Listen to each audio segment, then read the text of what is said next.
Hello বন্ধুরা, good morning. আজকে সকাল সকাল নিয়ে এলাম দারুণ একটা জলখাবার। চলো তোমাদেরকে দেখাচ্ছি আমি কি জলখাবার বানাবো।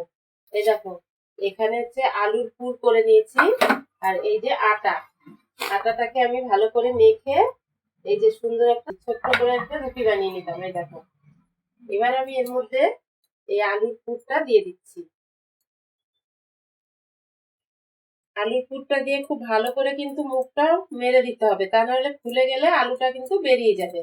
এই দেখো কিভাবে আমি আলু মুখটা পুরো বন্ধ করে দিয়েছি। এবার এটাকে আমি আলতো হাতে বেলে নেব। খুব জোরে প্রেসার দেওয়া যাবে না, হালকা করে কিন্তু এটা বেলতে হবে। এই দেখো, একটু আটার গুঁড়ি দিলাম, দিয়ে এই হাত দিয়ে আগে একটু চেপে চেপে বড় করে নিচ্ছি, নিয়ে এটাকে আলগা আলগা করে এই যে একদম হালকা করে বেলে নিতে হবে। এই যে আমি দেখো কি সুন্দর পরোটাটা বেলে নিয়েছি। এটাকে আমি সুন্দর তেল দিয়ে ভেজে নেবো। এই দেখো কত মোটা, আর একটু আলু কিন্তু বেরিয়ে যায়নি। দেখো পরোটাটা কত সুন্দর, এই যে এরকম মোটা হয়েছে। এবার এটা ভেজে নিয়ে তোমাদেরকে দেখাবো। এই দেখো, এই যে সব পরোটাগুলো আমি বানিয়ে নিয়েছি। এই দেখো কি সুন্দর হয়েছে পরোটাগুলো, দেখতে কি দারুণ দেখেছে বন্ধুরা, আর কি মোটা মোটা, জাস্ট অসাধারণ হয়েছে। মানে দেখে আর লোভ সামলানো যাচ্ছে না, মনে হচ্ছে এক্ষুনি খেয়ে নিই গরম গরম।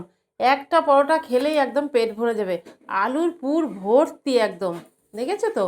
এবার তোমাদেরকে বলছি যে আমি এই পরোটাটা যে বানিয়েছি, এই আলুর পুরটা আমি কিভাবে তৈরি করেছি। আলুটা আমি প্রেসার কুকারে সিদ্ধ করে নিয়েছি। প্রেসার কুকারে সেদ্ধ করে তারপরে ভালো করে মেখে নিয়েছি, যে ভেঙে নিয়েছি, ম্যাশ করে নিয়েছি আর কি। নিয়ে কড়াতে তেল দিয়ে কালো জিরে, পেঁয়াজ, কাঁচা লঙ্কা, একটু রসুন কুচি দিয়েছি, লঙ্কা কুচি দিয়েছি। তেলের মধ্যে খুব ভালো করে সবজিগুলোকে ভেজে নিয়েছি, পেঁয়াজ রসুন সব কিছু ভেজে তার মধ্যে একটু জিরের গুঁড়ো দিয়েছি, দিয়ে আলু মাখাটা দিয়ে লবণ হলুদ দিয়ে সামান্য একটু হলুদ দিয়েছি, আর মটরশুঁটি দিয়েছি আমি এর মধ্যে। কাঁচা মটরশুঁটিকে পেস্ট করে নিয়েছি, নিয়ে ওই পুরের মধ্যে দিয়ে দিয়েছি। একসঙ্গে খুব ভালো করে আলু সেদ্ধটাকে কড়াতে নেড়ে চেড়ে বেশ ভেজে নিয়েছি পুরটাকে। একটু শুকনো লঙ্কা দিয়েছি, কাঁচা লঙ্কা কুচি দিয়েছি, দিয়ে খুব ভালো করে এটাকে মেখে নিয়েছি, নিয়ে পুর বানিয়েছি। এবার এই পরোটার সঙ্গে খাওয়ার কি আছে সবজি সেটা তোমাদেরকে দেখাচ্ছি। মটরশুঁটি, ফুলকপি আর আলু দিয়ে, কালো জিরে সোমবার দিয়ে, একটু পেঁয়াজ কুচি দিয়ে, ধনেপাতা দিয়ে এই তরকারিটা করেছি। যা কি আর বলবো তোমাদেরকে বন্ধুরা, তোমাদের যদি একটু খাওয়াতে পারতাম, মানে আমি শান্তি পেতাম, তোমরাও বুঝতে পারতে। দারুণ টেস্টি।